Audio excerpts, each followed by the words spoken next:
Hello everyone and welcome back to another video. We have, or welcome if you are new, we have another video focusing on autism today. I'm really quickly going to say I'm sorry if you can hear my dog crying. If you're a subscriber you will know Oakley doesn't like it when I talk to no one and we are home alone, and he really doesn't like that. So I'm sorry if you can hear little whinges. He's absolutely fine. He's literally just staring at me. You're putting pressure on, aren't you? So we are going to go through my autistic traits today, and I think we need to talk about it quickly first because I feel like this might be a controversial video for people in the community, and I just want to explain why I'm doing this video and what I would like people not to do with this video. This video isn't here for you guys to copy to get your autism diagnosis. By all means, take them if you need them and if they actually apply to you, but please don't listen to this and think, I'll say that so I can get my ASD diagnosis. That's not what this is for. I'm not saying that people are going to lie and stuff, but please don't fake these symptoms if you don't have them, if that makes sense. Please don't convince yourself that you have these symptoms, traits, whatever you want to call them, if you don't have them. The main reason I'm doing this video is to help people understand autism more. A lot of my subscribers didn't know much about autism until I started doing my videos and I started talking about it. So this is kind of here to just help people be like, right, that's what autism is. So yeah, I'm just trying, it's more here to educate than to help autistic people. But by all means, if you think you are autistic and you resonate with some of these, feel free to use them. I am going through my list that I used for my diagnosis. So I'll leave the link to that video above because I talk more about how I got my diagnosis in that video and what I went through it. But if you've watched that, if not, maybe go watch that one first and then watch this one. I'm using my list and we are going to go through social communication stuff today. This is not an exhaustive list. If you have things you know are social communication deficits within autism and you're like, well, you haven't said that you have that. I might have it, I just might not have noted it down. This list came from me finding out that these things aren't what everybody experiences, and I'm like, oh, right. And then I wrote it down on my phone and then I categorized them. So the social communication section on this list is because to be diagnosed with autism, you need to hit certain criteria as defined by the DSM-5, which is a diagnostic manual that's made by American psychologists. You have to hit these criteria to be diagnosed. And what I did was I took the criteria, used them as headlines, subtitles, and then put all of my traits of those things under that subtitle. And we're going through the first subtitle today. And the reason we're separating them out and I'm not just doing all of them is because my social communication deficits are 1.5 pages long, and this is in, I think it was in font 11. So there's a lot of them.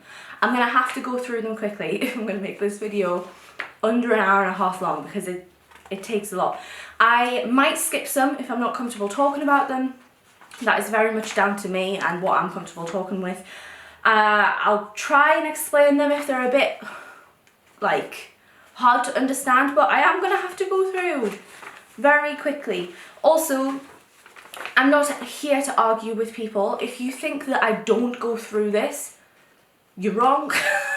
I know what I go through and I struggle in life. If you watched some of my other videos and are thinking, you do not seem autistic, that is because I mask very well. I pretend to be neurotypical very well because I am a female and I've grown up being told that there is nothing wrong with me. So I know how to act neurotypical, and I did that in my videos a lot before I was allowed to, well, not allowed, ignore that word, before I allowed myself to talk about my autism. I'm not here to argue about whether I'm autistic. I'm very confident in the fact that I am autistic.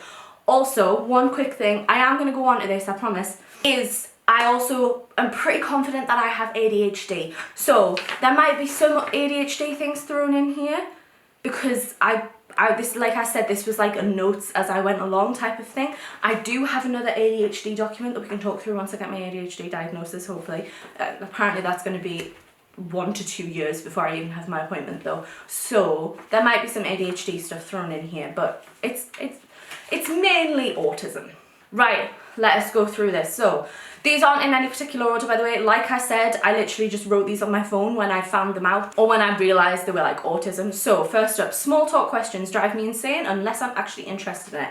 Very, very, very big in autism. Small talk is just, it's not for us. We don't like it. But the main reason that we don't like it is because we aren't interested in it. The main criteria is interest. So small talk I can deal with if I'm actually interested in it. In terms of like, if somebody talks about the weather, I will actually talk about the weather. I won't just say like preloaded scripts in my head that I think neurotypical people do where they're just like, oh yeah, it's cold out. No, I will actually talk about the weather. In my head, it's not small talk because I'm actually interested in talking about the weather, if that makes sense. But if people are talking about it in a way if they don't actually care, I don't understand why we're talking about it. And things like when people ask, how are you? I've came to learn that people don't actually care. Well, not don't care, but they're not actually wanting to have the answer. I will give an answer that is true and people don't like it. So, small talk, no. Only really occurred to me this year, that'll have been last year, how I want someone to, right, let me start that again. Only really occurred to me this year / last year to think, how would I want someone to say this to me? I just don't have the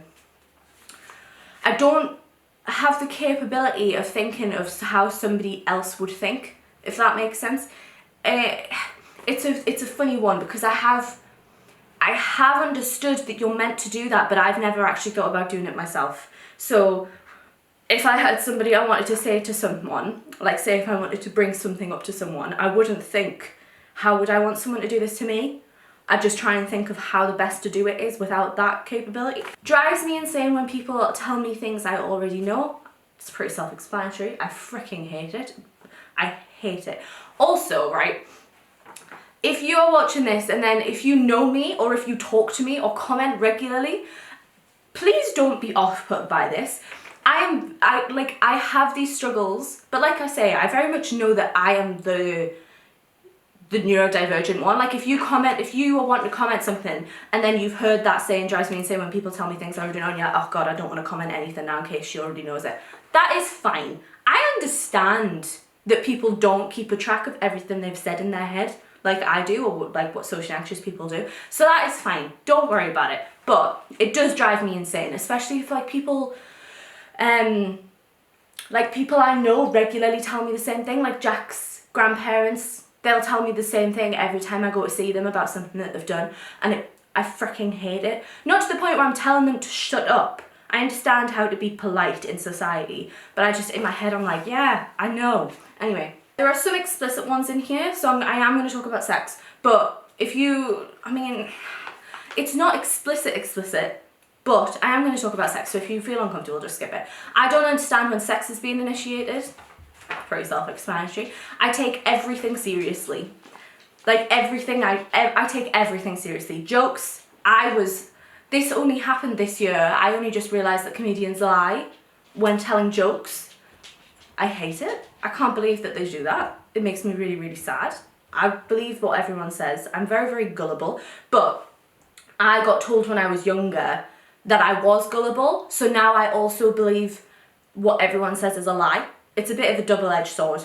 Like, if I trust that person, or I think they have no reason to lie, so like comedians, I assume everything they're saying is true. But if I don't know, I'm skeptical of the person, sorry, I'm just going to have to put that there because Oakley is going to knock it over. If I'm skeptical of that person, I'll just believe everything that they say is a lie. But I take everything else seriously as well. If people tell me an analogy, if people, I don't know how to describe it better. I take everything seriously. I find it really hard to hide it if I don't like a person, and I won't pretend if I don't. It's very obvious when I don't like someone, I think. I can't control my face very well, and I'll end up like just scowling at them, and I won't really have an interest in what they have to say, and I'll not like talk to them directly. I'm getting better at hiding it, but I don't see the point. I don't understand my emotions, so this is a big one.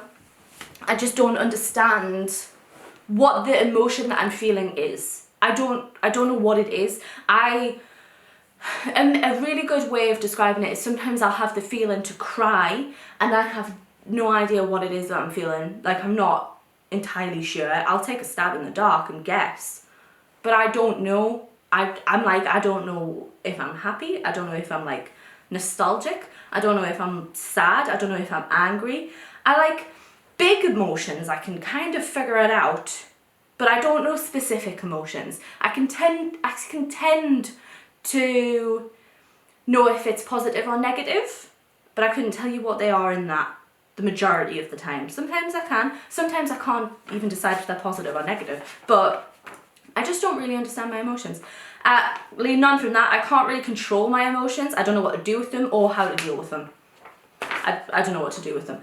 I struggle to take people seriously or listen to their advice if they aren't qualified authorities. So what I mean by that is if I needed some dog training advice, I won't probably listen to you if you want a qualified dog trainer. And I say qualified, like, I understand that you don't really have to get a qualification for a dog trainer.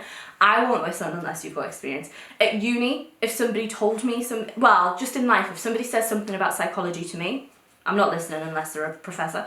And that goes for anything, like for anything. I struggle to listen to people if they don't have experience in it. I get so frustrated about having to do things I don't see a point to. Uni was difficult with stuff like this. If I don't think there's a point to it, I'm not doing it. This goes with the hobbies as well. I don't have a lot of hobbies because I don't see the point in them. If they aren't bringing me money, I don't do them. But I understand there's a point to hobbies because it brings you enjoyment, but I still struggle prioritizing that as a thing in my head, unless it's like a special interest or something. But things at uni, like, I remember, like, the example that I always think of when it comes to this one is that at uni I was in a seminar once and there was only like 10 people in this seminar and we had to like say something. I can't remember if we were presenting something or if we were reading something, and the PhD student was like, right, everybody stand up when you're talking, and I was like, why? And she was just like, well, just so we can hear you better. And I was like, we're in a classroom, there's 10 people. Do I honestly have to stand up? I just didn't understand the point, so I got angry that I had to do it. I hate it. Anyway, let's move on. When watching movies, all I do is pick out how they wouldn't work. I will find plot holes in absolutely everything. I'll get angry at it. I will also, I'm like, that wouldn't happen for that character. And this isn't specific to movies, it's anything on the TV. I'll just pick out how it wouldn't work. That's what I used to do when I was a child as well. I used to do it with adverts.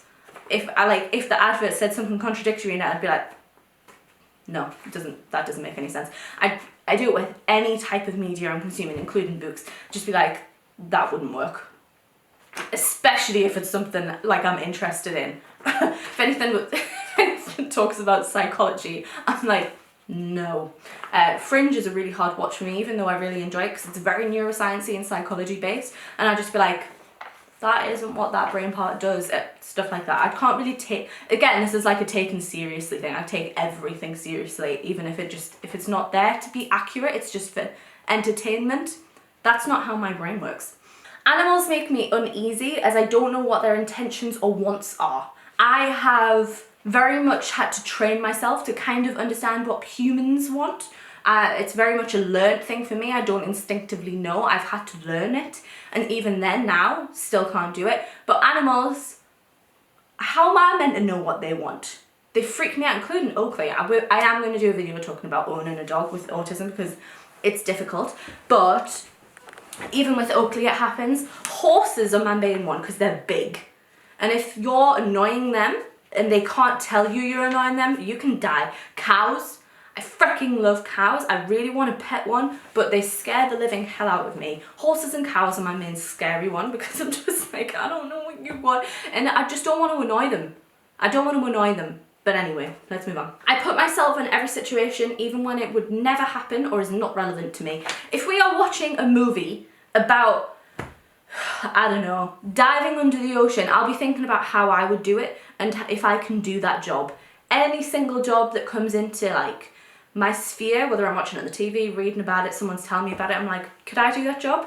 And then I'll plan how I'm going to do that job, even if I never ever would want to do that job. It's the same with anything. I'm trying to think of another example. I don't know, like, I put myself into every single situation and think about what I would do and how I'm going to do it, even if never in a million years that I'm going to do it. I can't really accept something until I understand it and why. This is kind of going back to, if I don't see a point to it, I won't do it. If I don't understand something, I'm like, well, why? Why?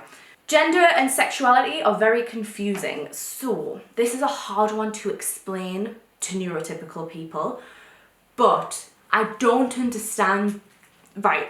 I also want to caveat this with saying I accept what people tell me, and this isn't about acceptance. I accept whatever people tell me that they are. I'm like, okay, because I don't get it. I also don't get sexuality, which is kind of why I describe myself as pansexual, because I don't understand being sexually attracted to somebody, but then saying, like, I don't understand how you can choose who you were attracted to based off gender. I don't get it. I don't get gender either. I've had multiple conversations with friends about this where they've tried to explain it to me and it doesn't compute. It's very common in the autistic community though, because a lot of autistic people end up being non-binary or trans because they also don't understand it. So they're just like, well, I'm not this gender. Whereas I think I've decided that I do see myself as female, but I don't get it. But I tend to go off that I don't have gender dysphoria on anything. Like, I like having boobs, so I'm assuming that I am female. I'm happy to have conversations with people about this, but I just don't get it. And it's very common in the autistic community, so I think, like, I'm fine with accepting that I'm not going to understand it. But I understand that other people understand it and they aren't the gender that they have been assigned to from birth. So I'm just like, yeah, sure, go. They can make it as complicated as they want as well, and I'll just be like, yeah, fine. But I just don't get it.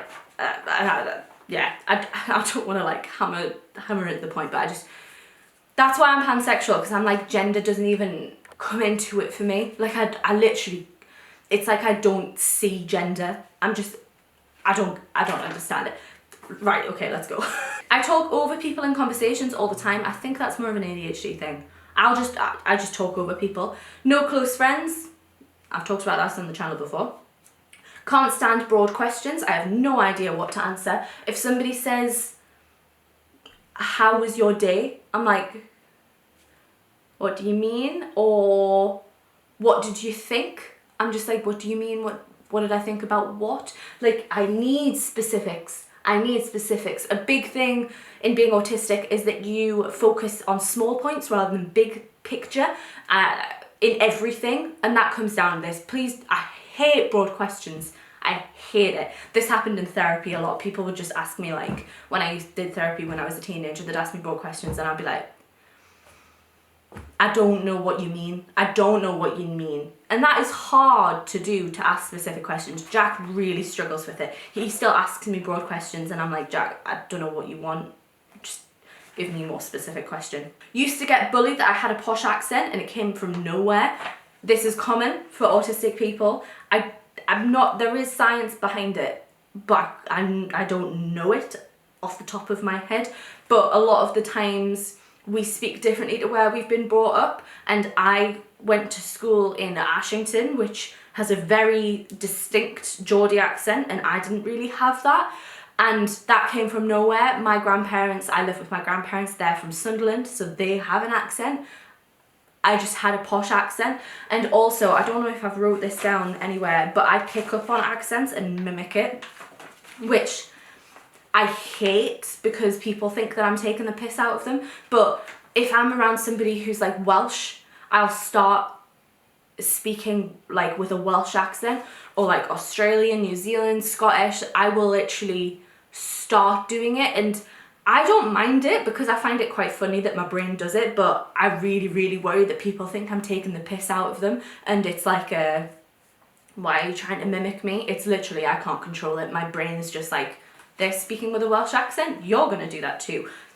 I can't help to dance. I can't help but dance to music no matter where I am. I have to really force myself not to move. If there's music on that I enjoy, I will be moving, I will be swaying, and if I'm like out in public and I understand that I'm not meant to do that there, I really have to force myself. If anybody is watching this that used to be a client of mine at the gym, you will know this. If there was a song that came on in a PT session, I would dance. It's my thing. But I really have to force myself not to move. I have conversations in my head all the time. I think this is something that neurotypical people also do, but mine is literally like all the time. My brain will be conversing with itself literally the entire time. It doesn't switch off. I think that might be an ADHD thing, but I'm not sure. I don't like working with people. I hate having to compromise. I don't want to compromise. And then he just said that without a caveat. My brain says it's my way or it's wrong, and I understand that that's not good. It's not fun. These aren't fun. Some of these are funny, but a lot of these aren't good. This is why it's a disorder. This is why it's a deficit, because it makes life harder. But my brain is literally like, I am right and everyone else is wrong who has a different opinion. And when I'm working with people, if they want to do it a different way, I'm just like, I don't want to do it a different way. I either completely take over a project or I step back and don't do any of it. I set way too high expectations of myself, and that's not a me thing. Like, that's not a me being like, I set high expectations. That is every single person in my life has told me that. My mama tells me it all the time, and I forget that I'm doing it until I end up like crying down the phone at her, and mama's like, Sarah, you do this all the time. You've like set a way too high expectation for yourself. And the one that got through to me was my uni supervisor. He was just amazing with that, and he was the one who put it in perspective for me, because when I was at uni, this was going on and he knew about it, realizing that I'm autistic, and he was so good with putting it in a way of being like, you need to stop setting yourself the expectation that neurotypical people have, because you can't do that. Like, you are disabled. He didn't say that to me, but I'm paraphrasing, but he was like, you are disabled. Your expectation should be just passing, because that is incredible for an autistic and someone with ADHD to do. And I don't know, he just phrased it in a really, really good way that got through to me that I do it. So I'm accepting of that, and I will do it in every single thing, and it is very much to my detriment, because I will get so depressed about the fact that I haven't met this expectation. I was absolutely gutted that I didn't get a first in uni. Like, I mean, if you've been subscribed for a while, you probably saw the video where I got my results. I was so gutted, but I'm autistic and have ADHD and had a pandemic. I shouldn't have wanted a first, but I was still absolutely gutted that I didn't get one. There's completely reasonable reasons why I didn't set those expectations, and it's the same with everything, like YouTube and working and making money and having this house the way I want it. There are completely reasonable reasons why I can't do it. Doesn't mean I'm not going to be mad about it. So I set too high expectations of other people as well, with friends and stuff. I expect friends to have the same type of investment and care for me as I do for them, and I've realised that people don't. Even with Jack, I have too high expectations of Jack, to the point where I think he should be able to know all the time what I want, when how the hell is he going to do that when I don't even know that? If I don't like someone, I find it really uncomfortable to make eye contact. If I like them, I tend to make too much. I think this is a trained thing where I've been told eye contact, or I've learned that eye contact is important. So if I like them, I will literally just like stare into their soul the entire time. I don't know when to look away. I don't know when I tend to look away when I'm talking, because I feel like that's more appropriate. But if I don't like them, I can't look at them. I will not look at them. I hate it. Even though I know that it's important, I can't look at them. I think it probably stems from that I know if I look at them, they'll know that I don't like them. But eye contact is a really, really known trait for autistic people. We don't like eye contact. Please don't make an autistic person have eye contact with you. Really struggle with people liking different things to me, makes me not really like them. If somebody doesn't like something that I really like, I just don't like them, which is really, really difficult. This is one of the things I've mentioned before, that I struggle with my relationship with Jack a lot. Not to a point where we would break up, because it's all very superficial things. And he is very, very good at knowing that I don't mean it. But, so the example is, I love musicals. I really like musicals. Jack hates them. There are many a time, keep in mind we've been together 11 years, there have been many a time that I've thought me and Jack should break up because he doesn't like musicals. And it's little things like that. It's little things like that. And if I'm trying to make friends, I don't want people to think that, well, this is obvious why you don't have friends, because I won't completely cut them off. I will give them chances. But if somebody just casually drops into the conversation that they hate, I don't know. If they hate like multiple franchises that I love, I'm just like, well, I don't think we can be friends. And not in a, oh, I don't think we can be friends with it. Like, I genuinely mean it. It's not very fun. I feel like I'm constantly analysing everything. So everything that happens, I will overanalyze it in terms of like conversations, liking something, situations. I will, if I need to do certain tasks in the day, I will be constantly analysing what is the most efficient way to do that thing. And it's far too much, because it makes me exhausted, and then I end up doing none of it. But everything is being analysed all the time. My camera battery died, and I realised my settings were a bit weird on the camera, so sorry if it looks different. But yeah, that's what the conversations in my head are all the time. It is me overanalyzing everything. I struggle replying to people over text. I don't know what it is. Like, I don't know what it is. I just don't like it. I will see it, really want to reply to that person, but then my brain just stops me. I don't know what it is. I don't know if I'm putting too much pressure on myself to know what to say. I don't, like, because for me it's not as easy as just seeing the message and replying. Like, I literally have to like construct that message in my head before I send it, so I don't know if it's just too much for me, but I can't, I freaking hate texting. I'm one of those annoying people that would much prefer to talk over the phone or to meet in person. I just hate texting.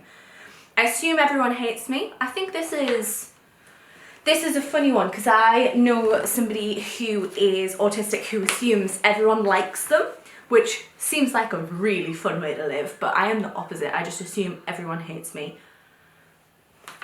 I'm trying to make light of it, but it's awful. It's awful. It's why I assume that I don't have a bigger subscriber count. It's why I assume I don't have any friends.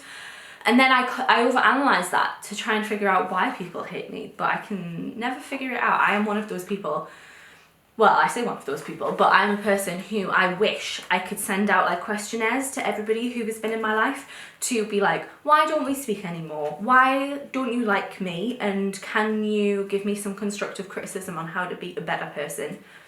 I hate that we can't do that. I hate that I'd be seen as weird for that. I just really wish people would tell me why they don't like me. I get really down and upset if people are doing stuff with other friends. So I've discovered this is called rejection sensitivity, and I think it might be ADHD rather than autism. And I don't just mean I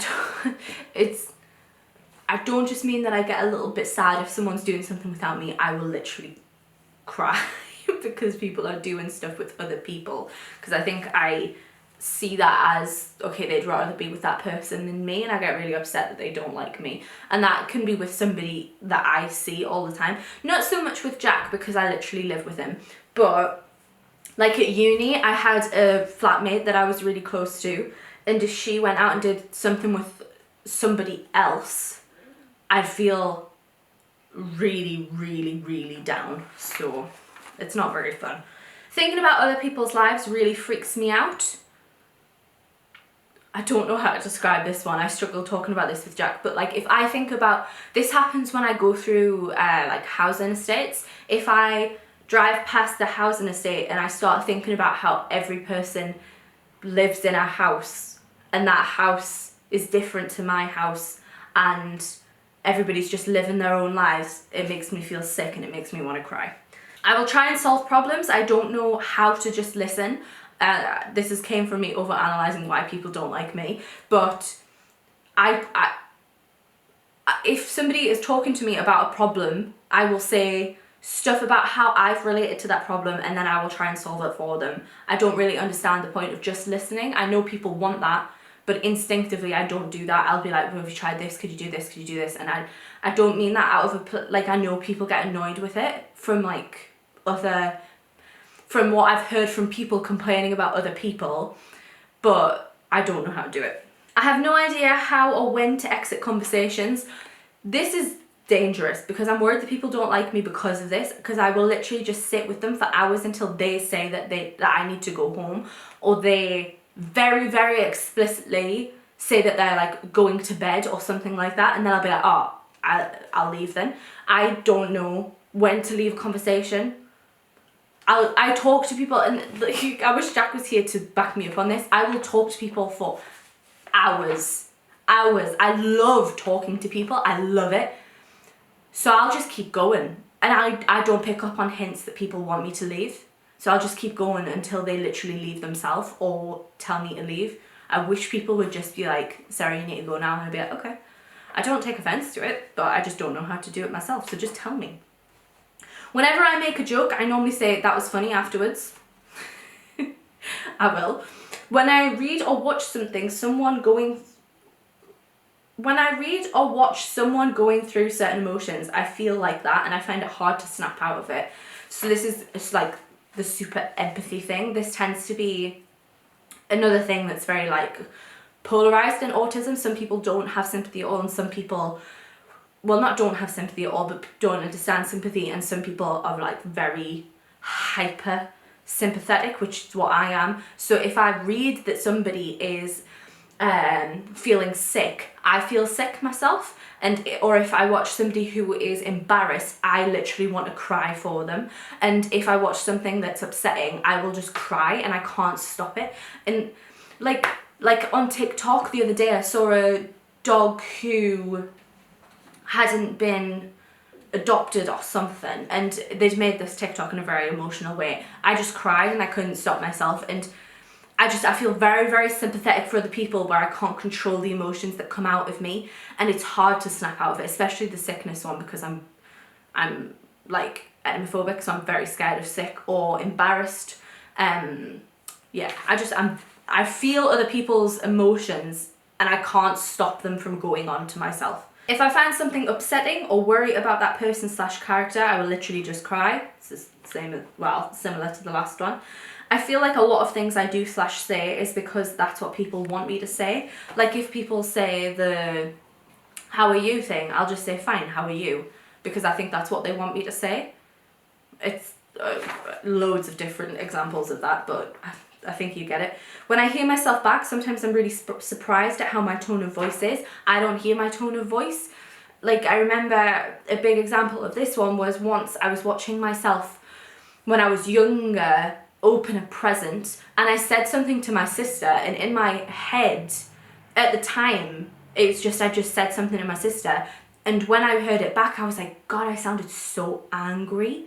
Like I sounded so angry, and I've had my grandparents tell me off for this a lot when I was younger, like snapping at people, and I genuinely didn't think I'd snapped at someone. I can't hear it, so I don't know what my tone of voice is. Apart from like, I understand when I'm trying to like intonate my voice more, because in autism it's very common to have like a monotone voice. So when I'm filming, I will like intonate my voice a lot more, try and make it better, but sometimes I forget to do that and I don't realise that I'm not doing it, and I'll edit the video back and I'm like, gosh, you were monotone there. So this is very much a trained thing, and I'm fine with it because I am a very like energetic person, but yeah, I don't really hear the tone of my voice. I'm worried about how long I've been going through, so I'm gonna try and go through them quickly if I can. Got described as huffy my entire life. I think it was me just going non-verbal. I was literally called, like my parents used to call me Huffy. Like it wasn't like Sarah would be Huffy, and friends used to call me Huffy in middle school and stuff, because I would literally go in a huff, but I think that was just me going non-verbal and having a shutdown. When there is something expected of me, I either don't want to do what they're expecting, like I want to do the opposite of what they expect, or I don't know what to do. So gift giving, I have no idea what to do when opening gifts because I know people are expecting a certain reaction and I don't know what to do. When I know someone wants a certain reaction from what they've said, I don't know how to do it, or I'll want to do the opposite. Participating in studies, this was a big one. So obviously I was studying psychology, but we had to participate in some studies, and I'd try and figure out what the test was and then want to do the opposite. Very annoying for the people on that paper. Words/phrases get stuck in my head and repeat over and over. So, I don't know, TikTok, I think it's called Colia, I can't remember, there is a proper name for it, but if I hear a certain phrase that I like, it will just repeat over and over and over and over in my head. Sometimes it literally makes me feel sick because I can't get it out of my head and it's making me, like, you know when you eat some food too much and then you feel a bit sick? That's what it's like. Don't feel like I have any imagination or initiative. I don't have, Jack's about to walk through the door, so I'm sorry, hang on.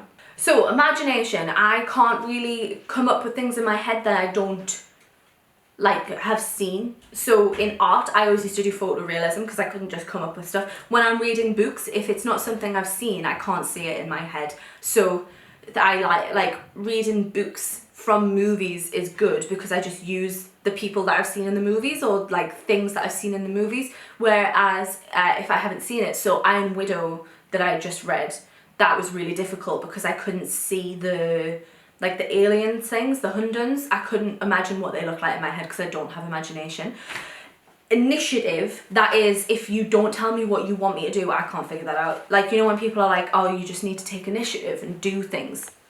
I don't understand how I'm meant to know what you want me to do. And I don't know how I'm meant to just start doing something that you haven't told me to do. If you need me to do something specific, you need to tell me that, or I'm not likely to do it. That's been difficult with jobs and stuff. I don't really understand my likes and dislikes. I've talked about that before. I don't know if I like something and I will overanalyze that because I don't know whether I'm just doing it because society's told me to do it or whether I'm doing it because somebody else has told me to do it. And I don't know if I dislike things as well. Right, we're on the second page. We're nearly done. If people have something about them or say something I don't like them. It doesn't matter who they are. So if I meet somebody and they are racist, I don't like them, and it doesn't matter who they are. If they are family, I've mentioned this before, but I don't speak to a lot of people in my family.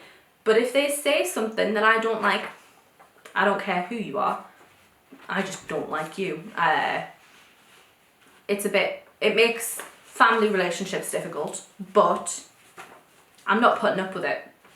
I don't like it, so I don't like you. Feel like sometimes I'm more focused on looking engaged in the conversation than the actual conversation. I'll be making sure that I'm being like, at the right times and making eye contact, and sometimes I just forget to listen to the conversation because I'm making sure it looks like I'm engaged rather than actually engaging in the conversation.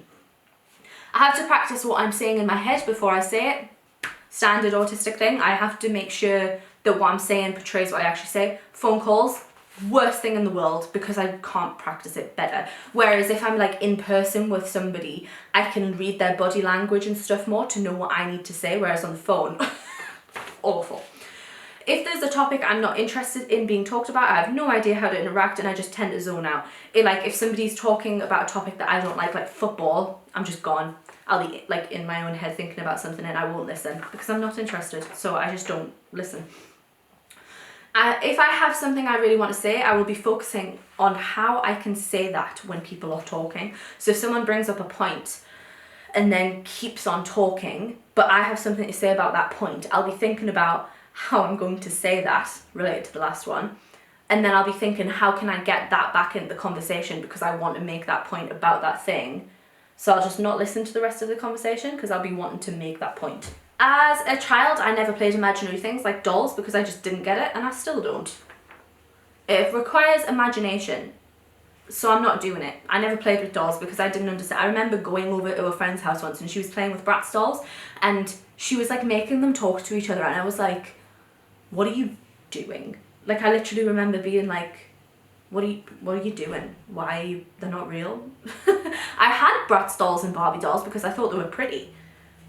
But I didn't make them play with each other or talk to each other because I don't have imagination. I would play with more like functional things like bricks and stuff where I could make things. I didn't understand it. Oh, I'll pick up people's accents. We've already talked about that. I feel like I do everything everyone says not to do. Living for when things happen, not the now. Constantly wishing I had a life I see on social media. Not having any idea of how to live in the moment. And I don't know how to not do that. I'm not going to talk more about it because it's deep. Right, last one, very specific humour.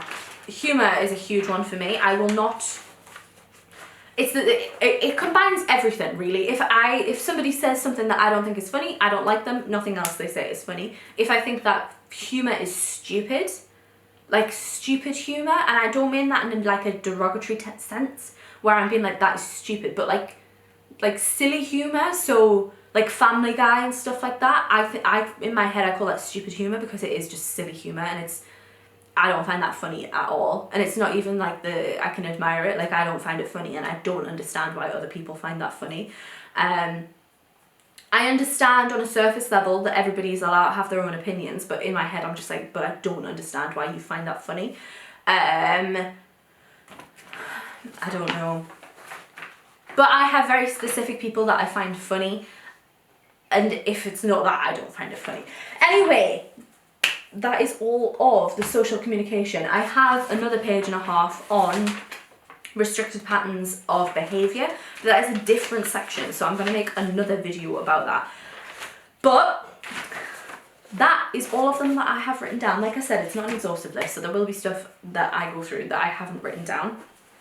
I hope all of them made sense.